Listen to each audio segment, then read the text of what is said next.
Folks, thank you so much for your time and your attention. We really appreciate it. We know it's late, and we know obviously that there's a million things you all could be doing, and to take the time to listen to what we have to say and to learn more about nonprofits, which inherently in a lot of ways is counter-capitalism, because it requires putting bottom lines ahead of what is the bottom line of profit generation. But what we believe is undoubtedly the thing that's going to ensure that we have a viable future as a civilization on this planet into the future, which is to reinstitute a form of ethics and to place greed perhaps on the back burner for a while. What we were hoping to do, I guess, is tell you a little bit about how we ended up doing this, and then we'll kind of go into where that led us, and then finally end back with recapping where you guys are at, because there's a million and one things that you all brought up here, which are all very poignant and important to talk about in terms of like what that means for the future. I did exactly what you're supposed to do when you graduate college, get that job with the corner office in Southern California and make a bunch of money and have fun. The problem is Monday mornings. You know, Monday mornings after the weekend, you're coming into work and you're like, okay, why am I going to work? I'm just making a couple rich guys a little bit richer. What have I accomplished? What have I done with this time? And I was coming up on 5 years of doing what I was doing. And I don't know if you know, but not many fourth graders like dream of being an insurance broker when they grow up. So I figured maybe I need to like take that trip I've been talking about forever, that one where you get rid of everything, pack up your car and head out across the country and travel the world for a while and try to figure out why you're on this planet, right? And so I finally mustered up the courage and I told my mentor who I'd been building this company with that, hey, I need to take some time off. So I took a sabbatical from my career and headed across the country. And I was about a month into it and I was in the middle of nowhere. I'm not exactly sure where. It was somewhere in southern Illinois, northern Kentucky, outside of Paducah is where I think it was exactly. And I don't know if you're familiar with southern grocery stores, but there's a chain called IGA. And I was coming out of this IGA, and there was a guy who I assumed was panhandling, and I just gave him $1. I didn't really think much about it. And as I was walking back to my car, I was replaying what just happened in my head, and it dawned on me that he wasn't panhandling. What he was doing is he was raising money for a first aid squad / fire department for the local town. And I'm driving in the middle of nowhere, and I just had that idea rotating in my head, like why is the person who comes and puts the fire out on our house, the person who comes and tries to save our grandma when she has a heart attack, why are they begging for gas money outside of a grocery store? And that just kind of like was rattling my brain for a while. Like, is this how we're going to take care of the people who take care of us in our society? Or is there a way that we can figure out to self-fund these needs that we all have as a civilization? These certain requirements that have to be fulfilled, like the houses have to have the fires put out, you know, people have to be rescued. How are we going to pay for that? And that's where the concept of taking the lessons that have made our country what it is, I like to call it the engine of capitalism, the business that drives everything, taking that engine and applying it in such a way that it will self-fund perpetually these safety net systems that we all require one way or the other, so that at some point in the future, hopefully, our grandchildren won't have to worry about that anymore. That there will be these systems in place that we all set up that make sure that these social needs are always met. And that's kind of when I started thinking about how can we create these sorts of situations. And when I was going down the line of it was sort of like, well, what do we need? What do you need to survive? Food, water, shelter, right? I didn't really get past food. And food is where we realized the issue of hunger. And that's kind of when we started to do the research for this video and formulate it together. And one thing that we learned is that if you want to do something, it's best to figure out who are the experts in the field, who knows the right path to go on. And through that expedition of figuring that out, I found myself back in New Jersey on the way here, and I told one of my oldest friends about this crazy idea I had about creating business models for nonprofits to make them more self-sufficient. And the one that we kind of arrived at, this idea of creating an earned income venture model for soup kitchens to make them more self-sufficient. He was so enamored by it that he turned down this amazing job he had in New York and quit everything he was doing. And that's what Dom and I started doing 3 years ago. And in that process of trying to avoid the pitfalls, we were looking for teachers. We were looking for mentors, people who could help guide us through something that we had very little experience with. And at the time, we didn't know that it was called social enterprise, and as you heard in that little video, I don't know how I feel exactly about that term either. But whatever it is that you want to call it, we realized that we were fortunate enough that in the town that we happened to be in, there was this amazing expert. And so I wrote her an email, and I said, hey, you know, this is going to sound crazy, but is there any chance maybe we can learn from you? And she was so kind that she let us attend her class, and she's embraced us as a beautiful mentor ever since. And you have the privilege of having that teacher as well. And obviously I'm talking about Julia. So it's so easy. Come on. It's so easy to talk nice about you, Julia. It's second nature. Anyway, well, so we took this class because we wanted to figure out how we could do this the best way possible. And you outlined exactly what we arrived at in terms of how do you optimize the limited resources you have. Economics is all about, we live in a world with scarce resources. How do we optimize the resources we have? You say time, you say money, it's the same thing. How do we do that? And when we were doing our project, because our project was this, everybody, I'm sure you guys have your projects figured out what you want to do. This was the silly little presentation we put together to kind of illustrate it. And we figured, although it's a bit dated, we'd give it to you so that you can kind of see where we were and almost go back in time and kind of view what we saw and see if you arrive at similar conclusions that we did. So here we go. I apologize if anything's a little dated. Opening the door. Here. All right. When you think about hunger, when I used to think about hunger, I would think of some far-off place, you know, distended bellies, sick children. What I didn't think about was the most powerful empire on the planet and the hunger situation here. And the simple fact that literally 1 in 6 Americans are food insecure, which is an insane thing to think about, especially when we like to bill ourselves as the most powerful nation on the planet, the most advanced. And yet, for some reason, we haven't been able to crack this most ancient of struggles, which is hunger, which has haunted us since we were humans. What are we doing exactly? And then when I looked at it a step further, I'm originally from very close to here. New Jersey itself, most people don't realize that there's all sorts of silly jokes about New Jersey. But one thing that is something I think people should be aware of is we are the second most wealthy state by a couple different measures, which is kind of obvious when you think about what's near us. But what is the situation like in the second wealthiest state and the most powerful empire on the planet? Would you believe that when we did the research, it was 1 in 10? That means when you're walking around, on your way here, count off every 10th person. Food insecure. What is food insecure, you might ask? Food insecure is lack of access to adequate, nutritious food for healthy living. That's the term that's kind of used for hunger right now, if you're not already aware of it, which I'm sure you probably are. The troubling part of this was when we looked back at the section previous to the study. And then we saw a 27% increase from the previous study of 2003 to 2005, from this study of 2006 to 2008. Now, 2008, I want to point out, for obvious reasons, because of the situation that happened in 2008. So this is all prior to what's been termed the Great Recession. There hasn't been that much more data gathered on a national level that we can pull from. The latest data, though, unfortunately, that we did get from that was published the next year, shows that it's gone from 10.3% to 13.5% in New Jersey. So it's not 1 in 10 anymore, it's like 1 in 9. So what does this mean? What do we do? How did this happen? I mean, it doesn't take long for you folks to figure that out. Financial hardship, due for a variety of reasons, illness being a big one, breadwinner death. And then there's something called the working poor. And this is something that people don't really understand. They have this vision in their head of these exceptions. And there are people who perhaps maybe exploit the system or perhaps are just not interested in providing for themselves. But the reality is 85% of the households that are food insecure have somebody working full time. But how do you provide for yourself, let alone a dependent or a parent, if you're making minimum wage in New Jersey? How do you do it, right? So what's being done? Obviously, you know, there's lots of moral, noble people out there, and they've created all sorts of institutions, from food banks to food pantries to Meals on Wheels programs.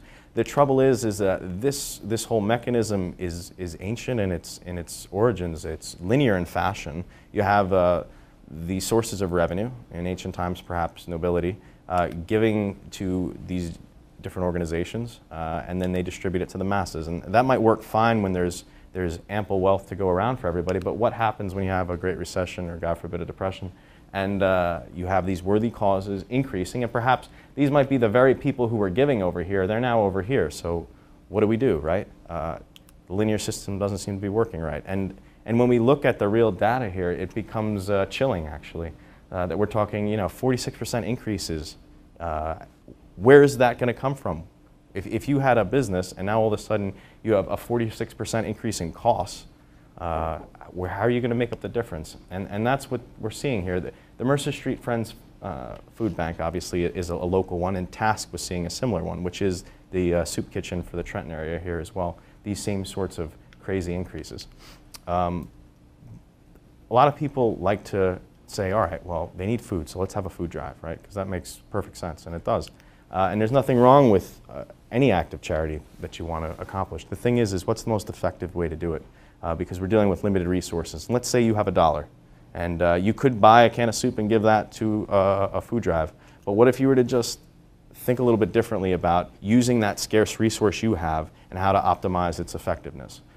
You can see, obviously, there's a couple easy to understand differences, but the real difference comes in the economy of scale of buying power of nonprofit like food bank and soup kitchen organizations where they can leverage a $1 so much more than any one of us can. So clearly the most effective way to alleviate hunger is with dollars and not with cans. And this isn't news to anyone at all. The New York City Coalition Against Hunger, which represents 1,200 of these organizations in New York City, so they have a pretty good grasp of what's going on. They know that, and they like to give tips on how to raise money. And these are the tips that they distribute to all of their organizations. And I'll go through them with you quickly. Don't be afraid to ask virtually anyone for money, which really just says ask for money. Okay, number 2, ask different people for different amounts of money. Again, ask other people for money. All right, 3rd one. The more people you ask, the more ways you ask, the more money you'll get. All right, well, I'm seeing a pattern here, right? Diversify your funding sources. Well, that's really just a funny way of saying ask different people for more money. Now, it's late, I'm not going to make you go through them all, but if you just want to take my word for it, they pretty much just say, like, ask your brother for money, ask his friend for money, and when it's all said and done, thank everybody kindly and say, hey, can we have a little bit more money? And what we're saying is that there's got to be a more sustainable way to create this money than just panhandling, right? And so in order to do that, what we wanted to do is take like a holistic view of it, and I apologize if this seems oversimplified, but if you just follow me, I think you'll see where we're going. Hunger, as we said, caused by financial hardship. Financial hardship, oftentimes caused by unemployment and other sources as well. On the opposite side of the equation, we have organizations like soup kitchens and the like, alleviating that hunger. And they're supported by and large by society, not just New Jersey, of course, but society at large. Our concept was, what if we could address hunger from as many different ways as possible? Not just necessarily aiming right at it, but trying to get to the root cause of it. Because a lot of times problems, people address the symptoms, they don't address the root cause. So the concept was, there's other things besides just starving that happens when you are lacking the funds to be able to provide for yourself. And that can be illustrated very easily if I were to give you the example of, imagine you're out to work and you only have $2 to feed yourself today. What do? Right? Where do you go? How do you provide for yourself? I mean, those rolly things at 7-Eleven all of a sudden seem like a viable option, perhaps a dollar menu, right? That long-term consequence, I think everybody can understand if they've seen, the Super Size Me movie, is these increased healthcare costs. And when we look at what the real killers are in our society, it's not airplanes with terrorists on them, it's heart disease. 652,000 people a year die from heart disease, as well as other health-related diseases. So this is this paradox that we have here. You have hunger, but then at the same time you have obesity. And so all of these problems tend to be tied together, and yet at the same time, how do we address them all? We can't solve them all, but what we're hoping to do is provide an example of how to address these core issues, and that's what this concept is about. Number 1, we wanted to provide funding for soup kitchens, right? And we wanted to do so while providing livable wage employment to people so that we can address the root cause of why we have people who are in this situation. And then at the same time, we wanted to provide a public service to the community at large, providing healthy, affordable fast food, which we don't understand why it doesn't exist. So this is the crux of what this whole project has been about creating an earned income venture model for soup kitchens that addresses their core mission objectives by creating jobs for people to give them a stairway out of a situation, because a lot of these at-risk people, they might not have graduated high school. They might have a criminal record. And you know how difficult maybe you don't, but many people know how difficult it is once they've graduated college or finished their degree to just try to find a job with a college degree, let alone if you're in one of these situations. So we believe that the food service industry can provide an upwardly mobile path for people, because if you know how to cook, you can pretty much find a job anywhere and you're not going to go hungry. So this is conceptually where we've gone with it. Now, fast food, when you think about, like, when we're talking back here about, like, why did businesses fail, right? You have to, wisdom, somebody once said, is being able to learn something from every situation. And fast food obviously is widespread, as you can tell, just by driving anywhere. Why are they successful? They're consistent, they're quick, they're affordable, and they have a proven business model. But thankfully, they also have quite a few disadvantages as well, which are very obvious, unhealthy, socially exploitative. But the other big thing is to fix significant overhead. If you wanted to open a McDonald's, you're looking at $1.4 million approximately to open one, which is completely unrealistic for a nonprofit organization to raise that much money to start a restaurant. So what we believe is that any solution that we're going to propose needs to take the strengths of fast food, but then needs to avoid these pitfalls that are associated with it. So when we were conceptualizing this, the idea is basically a healthy, inexpensive, affordable food, and that every meal purchased buys a meal for someone else at the local soup kitchen to essentially create a meal for a meal type model, which could then be created, refined, and replicated, and then have that model disseminated to organizations around the region and around the country based on the assets that they have. So soup kitchens don't have many assets, but they do have commercial kitchen space and they have culinary trained staff, which allows them to leverage the assets they do have to then perhaps put out one of these vans, which can go to a wealthier area, maybe like a business park, provide a service to them, and in exchange alleviate the core cause of why the soup kitchen has to exist while simultaneously funding it. This was the initial concept that we had come up with what it could look like. This is what it ended up looking like. It's altered a little bit from here. And I'm going to just kind of gloss through quickly just some of the overviews of what it was about. Soup, sandwiches, salads, nothing complicated, straightforward food. This is some of the future concepts that we had had in terms of where we can go with the concept by making it more efficient. Let's see, a brief little understanding of what we got going on here. Value is another thing that I think is important to talk about. Over here, why do we have nonprofit organizations? This direction of value, what does it mean when you say value? Typically that means I give you X amount of dollars, I get some good or service in exchange, right? What we believe is that the future, the same way that you talk about green technology and we see people using reusable containers and that's become a great marketing buzzword, we believe that in the future this idea of where the money goes once you give it to an organization is going to become just as important of a fact as the nutritional information on the side of a particular product. So when you give someone money, right, money is a tangible form of your own time. You exchange your time for money typically, and then you take that tangible time and you give it to an organization. How often do you ask what they do with your time once you give it to them? Where does it go? Does it stay in your community? Does it disappear to the Cayman Islands? Does anybody know what happens to it? And we believe that knowing where your dollars go, knowing that when you purchase a meal that X amount of those dollars go to a farm, 3 miles from here that grows the apples, and Y amount of that money goes to a person from the local community who's working on the truck, and whatever other variable you want to insert there for whatever your other local product keeps it rotating in the community instead of disappearing out. And that aspect of value, we believe, is going to be something that people will awaken to and already are awakening to. We have created a completely transitional type of menu that has a variety of organic options. Everything is vegetarian with the option for sustainably raised protein as well. Versatility is key. When you're talking about a earned income venture model for a nonprofit organization, extremely limited resources. One of the readings that you had was talking about, I think it was like an organization that wanted to provide internet access to teenagers, right?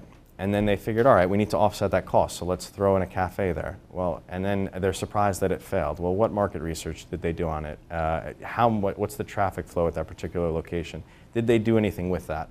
Now, the advantage to this mobile food truck concept is the versatility of it inherent to its nature, that if a spot doesn't work, you just turn the truck back on and drive it somewhere else and try somewhere else, so that the investment itself doesn't become an immediate flop. Obviously, the versatility applies to other things as well in terms of community service. In California, we had a lot of wildfires, and you would see the firefighters in situations where they need it. And the thought is it's not just about what you do on a day-to-day basis, it's about being a broader citizen and being able to respond to issues that come up as they go here. The scalability of it as well, without going through too many graphics here. The concept here is there's a reason why you see subways everywhere, right? Where we talk about 95% of businesses failing, conversely, when you look at franchise-based systems, the opposite is true. 95% approximately succeed because there's so much understanding of what it takes to make it successful. And what we've been doing, and the reason why we've been so quiet about our project for the last couple years, is because we've been trying to work all the bugs out of it. We did our official opening last week, even though we've been open for 14 months, because we've been intentionally trying to work the bugs out so that when we do give the system away, it's already been worked out and that we can help people leapfrog over these different issues. That the scalability we think is absolutely critical with it, because if you don't have the right people in place to do it and you don't have the right systems in place, you're setting yourself up for failure. Obviously there's a million things we could talk about, but we did want to make sure that we kept this kind of open because we're really curious what you all have to say as well, in particular because we view this as a gigantic collaborative project. This is an experiment right now. This is purely a prototype. And what we're trying to do is constantly refine it. When Dom and I first started talking to people about it, we wanted to make it really clear that this is all of our idea, that this is about recognizing that we're kind of all on this spaceship Earth together and we need to figure out how to solve these problems as a group, and that this idea of every man for himself and survival of the fittest is completely fictitious. Because if you look back at our own origins and how we strived and why we've risen to be the most dominant species on the planet, it is derived purely from the fact that we could work together as a tribe, and the fact that we could work together as a city, and the fact that we could work together as a state and a nation, and subsequently as a whole planetary civilization, that we're going to be able to take the next steps and to solve these problems that have been facing us since we started walking upright, actually probably since before that. But the thing is we just want to know what you guys think about this. If you see any holes, tell us. We're trying to fix it. We want you involved as much as you want to be involved, even if it's just a conversation.